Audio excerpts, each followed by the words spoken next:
Okay guys, this is why we love what we do here at My Will Dr. Houston Auto Concepts. This is a blackout on the truck. If you look, we got a video where you saw it all taped up. This truck looks amazing. It looks factory. Now what we did here on the blackout, we blacked out the rear bezel. We blacked out the exhaust tips. We blacked out the Escalade, the badges. We blacked that out. Also, we blacked out all the trim around the window. All the trim. This is the trim. This is the trim. And that's the trim. Now, one thing you want to notice in what we do, we take pride in how we black out our vehicles and how we tape it up. Look at this trim. You don't see any silver, any chrome anywhere. It is completely blacked out.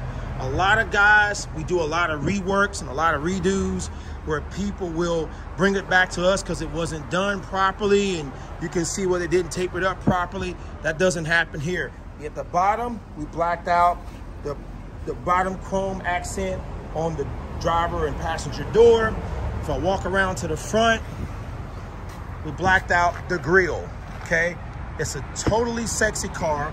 We blacked out the bezels on the fog lights. So I want to step back and try to give you guys a really good picture of what it looks like. It looks completely factory. We blacked out the luggage rack on the top. So these are the wheels. They were chrome. They are powder coated black now. The wheels are getting ready to go back on. These are the wheels. They got a little soap on them for when we put the tires on. It's powder coated black. We also painted the center caps, but this is what we do. This is why people bring their vehicles to us. They want that factory from Cadillac dealership look. So if you want to black out and murder out your vehicle, bring it to My Will Dr. Houston Auto Concepts. This is another reason why, guys, we are the best.